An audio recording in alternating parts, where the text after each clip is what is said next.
Okay. So, good evening, Amrita, and all participants, all the earlier speakers and organizers. We have a session now on the health, COVID, and the role of technology. So, the speaker today is Siddharth Sinha. He is currently serves as the public policy consultant to the Chief Executive Officer at the National Institution for Transforming India, which is called Niti Aayog, which is chaired by the Honorable Prime Minister of India. His areas of focus include infrastructure, health, urban development, transport, frontier technologies, and startups. He has been part of the COVID-19 response efforts of the government. He represents CEO Niti Aayog at the Edison Alliance for the World Economic Forum, which was formed to further digital inclusion across finance, health, and education for developing countries. He also represents India at the International Transport Forum, an intergovernmental organization with 68 plus member countries. He is also the lead for two national projects on transport decarbonization in India. Siddharth has a bachelor's degree in electrical and electronics engineering and has a master's degree in public administration from London School of Economics. Today's discussions would be, I just briefed one or two lines. It is a tech interventions to combat the pandemic in India, the Arogya Setu COVID apps, international aid management, how the country systematized that during the post-COVID or pre-COVID time. 7 tech products which Government of India is working on the Help Enable India, tech-enabled delivery of public services and the need for a platform-based approach, UPI, for instance, and why this is important from an economic recovery perspective, post-COVID world and importance accorded to tech, Indian startup ecosystem, unicorns, investments into tech, etc. So with this, I would request Siddharth Sinha to start presentation or speaking on this topic. Thank you so much, Dr. Govind, for that very, very kind introduction. And it's so very good to see all of you. And my congratulations to all the fellows of, INSIC 2021 for being here. And it's a great, pleasure to be here amongst all of you, of course. I must say that I'm very envious that you had, windsurf actually inaugurate. That would have been a dream for so many of the people here. So let me just start by sharing, my screen. Just give me a second.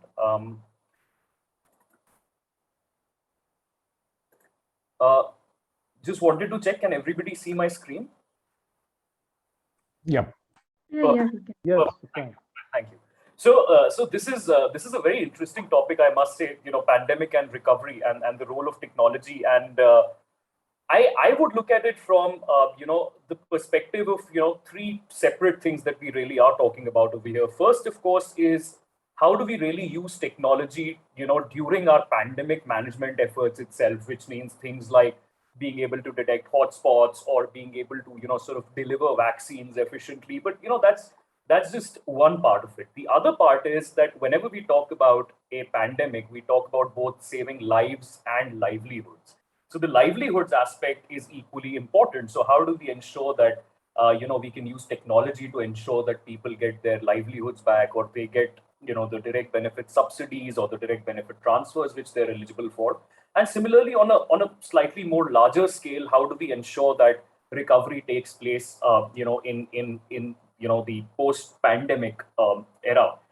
And so I'm just putting together some slides. I was actually a part of the government's COVID response task force, so I have been involved right since we talked about the lockdown and how we lift the lockdown, and then of course how do we detect hotspots, then finally vaccination. So I had a number of slides, and I just thought I'll put them together in this deck for today.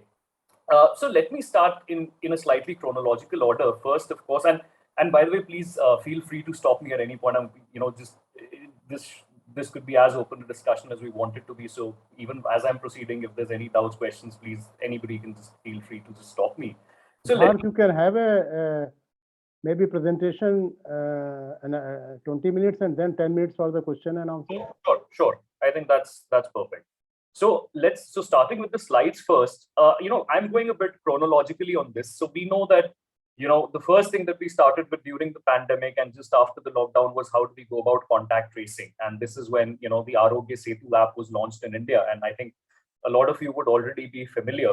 And as of today, the app has more than about 200 million. This number would be about 400, 500 million by now. And it was one of the fastest applications to to reach 50 million users globally since since its launch. And one of the interesting things that the government did was that they ended up releasing the source code of an app which is of such a massive scale. And this was kind of replicate. I mean, and this source code was also released when we had the CoWIN app, which was launched. And we were essentially the first country which actually stepped in to develop a contact tracing app which was actually sort of scaled up to to this level. And if you look at the number of people, Arogya Setu app, it easily warned millions of people about the risk of infection. And when we looked at the data, I was looking at the data last year, and we saw that 30% of the people who were actually warned for the risk of the infection actually tested positive later on once they got their tests done. And this, by the way, is not the statistic of the second wave of the pandemic, which was very severe and almost everybody had it, but this is more of the first wave. So even in the first wave, this app was fairly accurate, and the Arogya Setu team was able to look at to map out about 5,000 different hotspots. And then there were meetings which were chaired by the PMO, cabinet secretary, and these hotspots, this state authorities and district authorities were told about these hotspots, and they undertook effective containment efforts in these different areas. And then of course came the need for the vaccination, and that's when we had the CoWIN app, which came up. It stands for the COVID Vaccination Intelligence Network. That's how this originally started as a concept. The idea was never to use this for vaccinations, but it was something else entirely. But then ultimately it was used for for the purposes of administering vaccines. And like I said, I'm sure all of you already know how CoWIN works, but CoWIN was actually originally launched as a grand challenge in November or December of 2020, when we invited people to come forward and tell us how we can deploy something of scale which would enable us to enable us to sort of combat the pandemic, undertake effective delivery of vaccination, so on and so forth. That's how it started. And then finally it was actually launched on, I think, 16th of January in 2021. So this was really a portal which was developed really fast, and today it has become the biggest platform across the world. Of course, by virtue of our population, it would be, but the biggest platform for vaccine administration. You already know how this platform works, but what I would also like to show you is that when we register for our vaccines, what we only see is the sort of front end of the portal, right? But if you look at the backend side of it and the other features which we've actually enabled as part of the CoWIN app, it is not just the user management, but it's also the inventory management. How many syringes, how many vaccines, how many vials. So you can have the state admins log in, you can have the district admins log in, you can have the cold chain handlers log in, you have temperature monitoring. So all of this, by the way, happens on the back end of CoWIN. So you've got the cold chain handlers who are updating the temperature, you have the refrigerated trucks, the temperature of which is appearing on the CoWIN network. You have session planning. So how do you think that the districts actually end up planning out these sessions? Because this app inherently has a tool which allows the district authorities, the DMs, to actually log in and plan their sessions based on the amount of doses that they have. And ultimately then we decided to also, since it's such a big app, and since this is the app which is being used to conduct vaccinations across the country, why not have an analytics dashboard? So you would see all these stats which appear. So when you can just log into CoWIN, and you will see across states how many vaccines have been administered, what is the vaccination state, stats by age, which are the sites conducting vaccinations, what are the vaccination and registration trends by the age group, so that we can see, okay, is there a particular age group where the vaccine uptake is not very high? So all of this really, this kind of data, whether it's for vaccination or even otherwise, all of us, I think, would understand that the essence of capturing data lies in the fact that it allows policymakers to make more sort of effective interventions, so as to say. over time, we've regularly updated this app. The kind of, we faced a number of challenges. How do we really, vaccinate the entire population? What do we do with the new vaccines? How do we ensure that the second dose is administered on time? Biggest problem was how do we take into account digital divide, discrepancies, and so on and so forth. And over time, all of these measures were really, improved. So on-site registration was enabled, mass registrations were enabled, so that if there's somebody who cannot register it, the district authorities can do it for them. Ultimately, we sort of restricted the number of API calls per third party. So a lot of such things were done. So this kind of feedback was regularly incorporated in the app that we had. I think one of perhaps the saddest episodes that we all witnessed very recently was the second wave of the pandemic, which was very challenging for all of us. But this was also the time when the sort of pressure on the infrastructure in India was actually so high that we had, there was a lot of international aid that was channeled to India. And since I was there on that team, I know that in total, if you look at the total number of individual items that India received as a country, we received about 6 crore individual items, so that is the amount of individual items which were received in India, or 60 million individual items. And primarily these came in from, 3 different channels. One, of course, was government to government, which was, the bilateral aid that was made to India. Second was through the private to government channels. And the third, of course, was through different states, civil society organizations and NGOs, and they were, given to the country or given to a particular state.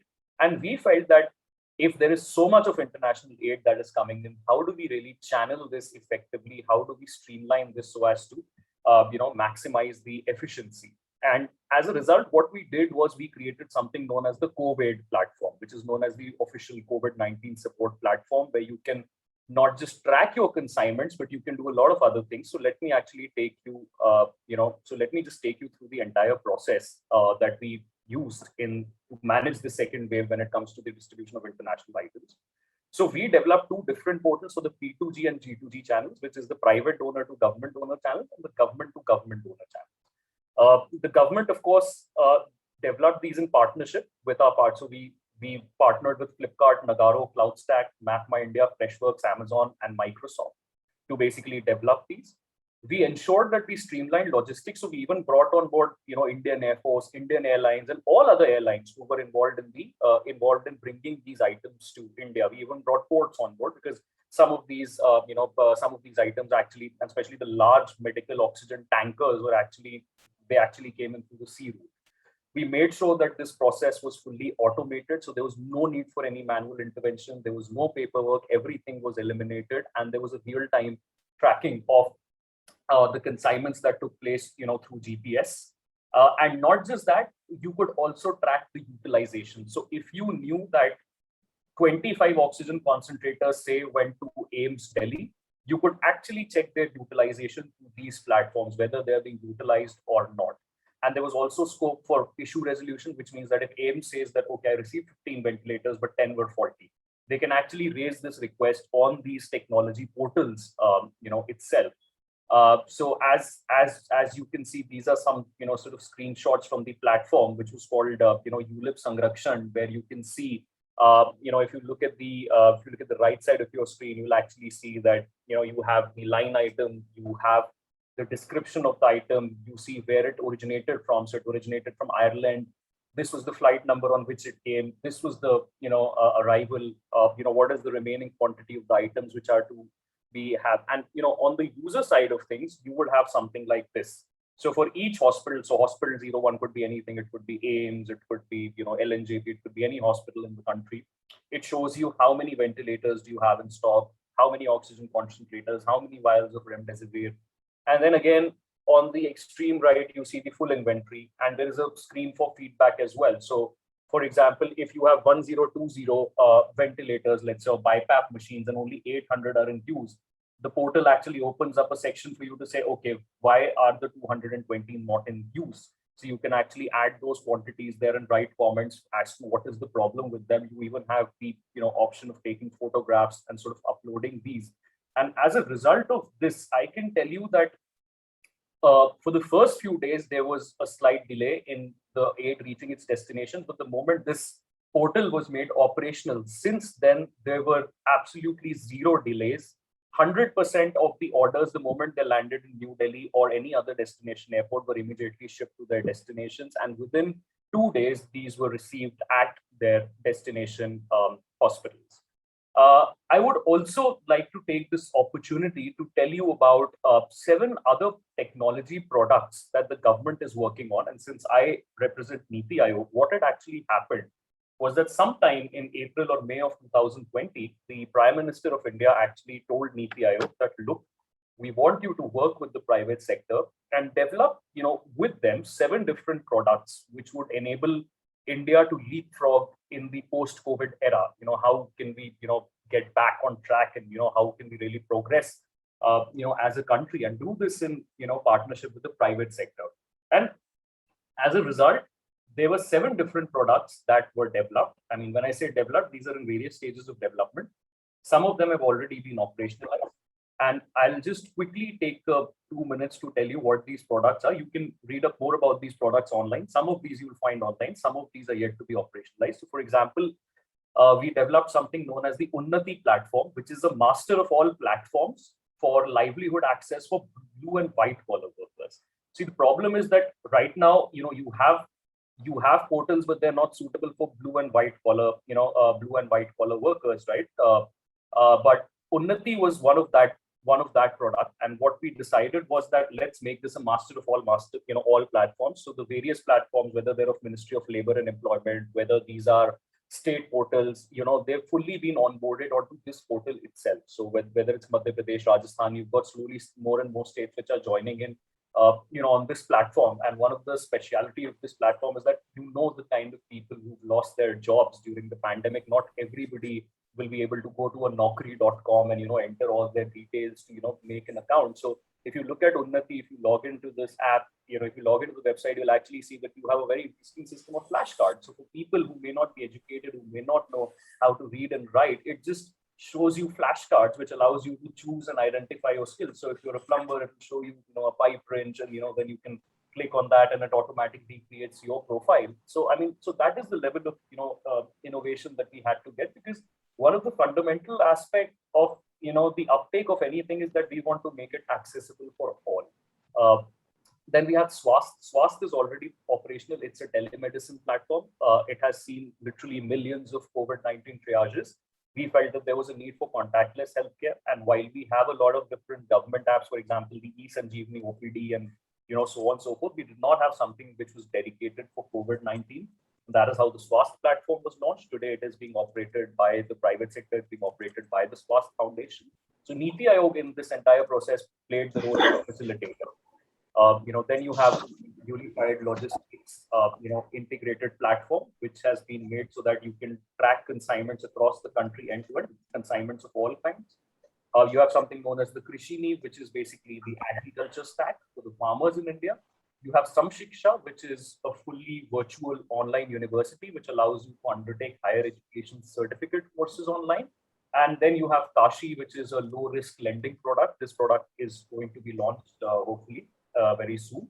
And you have got KYC Setu, which basically, again, it has not yet been launched, but it would allow your customer, your KYC documents to be transferred from one bank to the other just by entering your UPI PIN.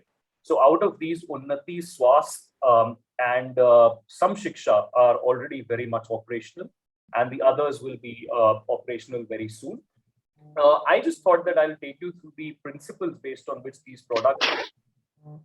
So we evolved something known as the technology commons for the purpose of products, and. Could you please mute the other people? Bijna. Ik moet over 10 minuutjes praten voor een. Right. So the principles behind this are that these were developed on a public-private collaboration model or a PPC model. There was no quid pro quo, even if the private sector is developing them. We focused on having an open architecture, a modular design, products which are sort of portable. Transparency, security, and ease of access were made the key principles of the product design. Data will be secured onshore in India, no access, to third party unless specifically authorized, for specific purposes. All products are not just to be developed in English and Hindi, but also in all regional languages. We would have an agile approach, which means we would have rapid and iterative models. And successful products would ultimately be handed over to the private sector for management, which I think is very important. And then finally, just to conclude, I felt that when we talk about the long-term vision of the government, we have to ensure that all those who have been affected by COVID, especially the vulnerable sections, they have access to all the e-governance services. So India, we are very fortunate that we have the JAM Trinity, we have the Jan Dhan bank accounts, which are linked to your Aadhaar or biometric identity cards, which in turn are linked to mobile phones. You have the unified payments interface, which is picking up in a big way. Now, these things were conceptualized pre-pandemic, but the role that they've played during and after the pandemic is very important. So UPI, for example, contactless payments. So today, if you look at the transactions on UPI, just last month, UPI recorded about 4.2 billion transactions worth 7.7 trillion rupees. And if you compare UPI with American Express, you will see the number of transactions on UPI are actually 10 times that on American Express. And Amex is decades old. And about 60% of the transactions on UPI are actually, peer-to-peer, which means that digital payments is being completely transformed. So you're not just using UPI to pay at, shops or for services, but you're also using it to pay to each other, people making payments from urban areas to their families in rural areas and so on and so forth. We have the National Digital Health Mission now. Very soon, the National Digital Identity will be launched, where every Indian will have a unique health ID. You have the government e-marketplace. You have DigiLocker, which gives access to all government documents. You have got learning platforms today. Diksha and Swayam, and I was just looking at these statistics. Diksha today offers 4,800 courses, and 120, it has seen 120 million enrollments, out of which about 100 million students have already completed their courses. So when in the pandemic, when the schools are closed, these served as big tools for the students to really access, their education online. Then you have the PM Swanidhi scheme, which is the application, which is PM Street Vendors Atmanirbhar Nidhi application. And that is because, and this is a microcredit facility for the street vendors. And I was there in one of the meetings where the Prime Minister had for our Tech Commons products. And he was very, passionate about, doing something for the street vendors. And I think generally street vendors in the bigger sense would mean the population of India that is vulnerable, because all of us today can understand that COVID does affect people disproportionately, which means that the people who are vulnerable, people who are poor, they are more susceptible to shocks, whether these shocks are brought about by disaster or pandemic or income shocks. They are more likely to be affected because their limited savings then get spent on, managing the pandemic for themselves and their families. So therefore, in a post-COVID world, targeting this segment is extremely important for us. And finally, of course, on a different note, we see the technology in India today is becoming a game changer for India. Just this year, 36 startups turned unicorns. This was 32 a week ago, but now we've got 36 startups which have become unicorns, and that means that an average, on every single month, 3 startups are actually turning into unicorns. And I would say, in that sense, this is where the future of India largely lies, something that is tech-driven. And why are we so fortunate is because in India, we have enough data. We have a billion plus biometric, billion plus, bank accounts, billion plus mobiles. We have one of the cheapest internet data rates in the world. We have 800 million people who use, internet on their smartphones. We add an internet user every 3 seconds. With BharatNet, we plan to bring about 600,000 villages on, the digital highway.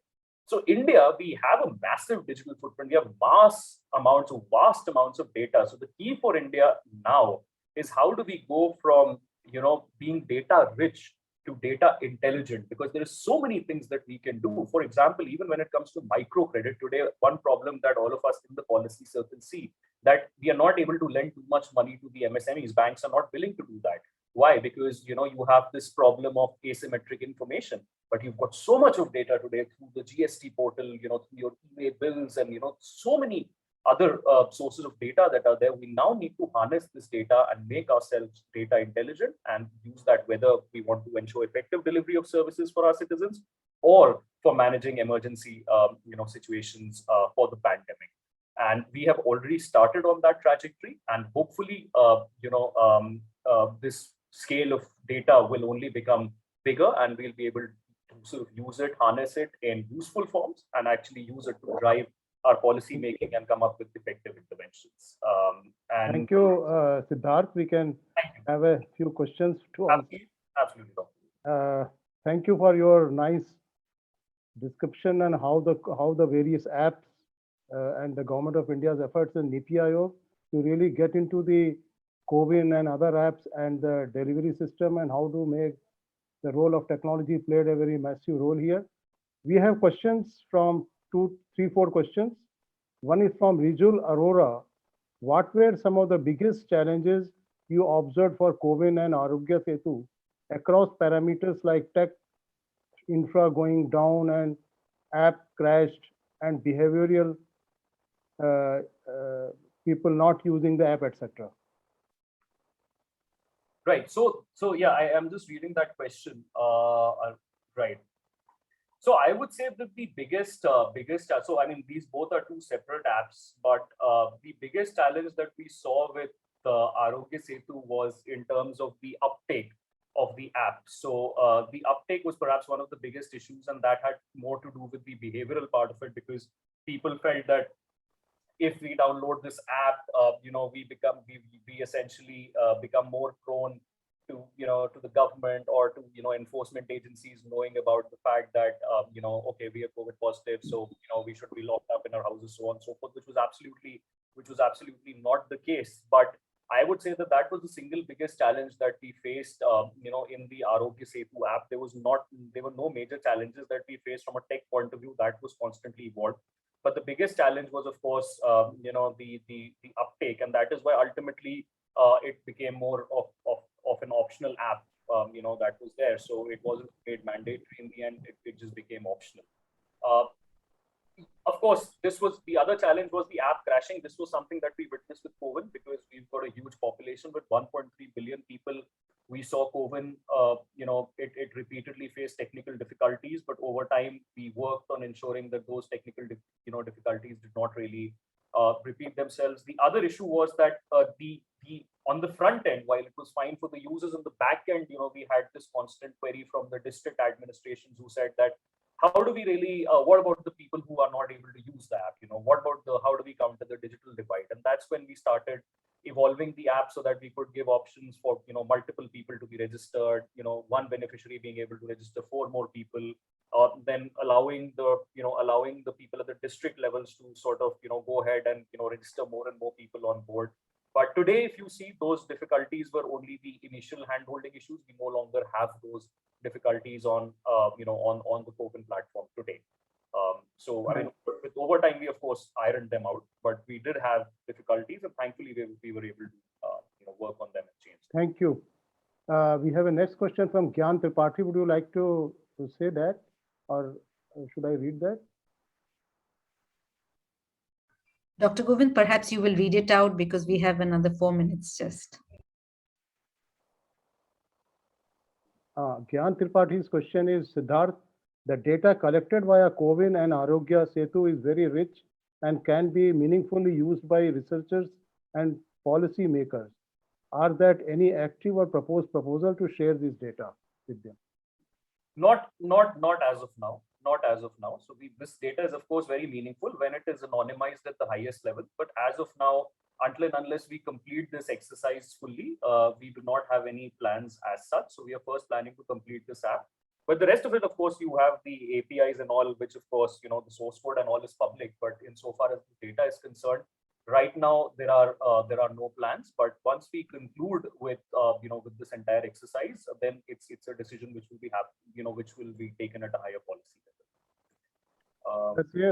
Another question from Gyan Tripathi is, are the 7 digital products, Unnati, Swasth, etc., under Node, or are they different?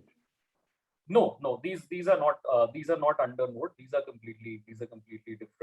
These are completely different products.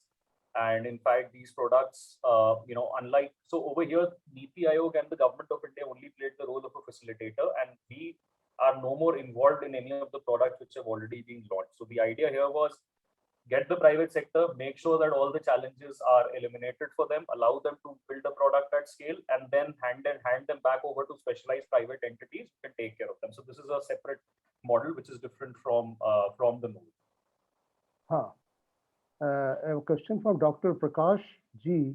How to equip the illiterate people to get to know about these innovative applications proposed by the government? For example, some of the applications are not reaching to the community at the micro level, except for 1 or 2 apps. Again, security concerns are threatening some non-privileged sector people.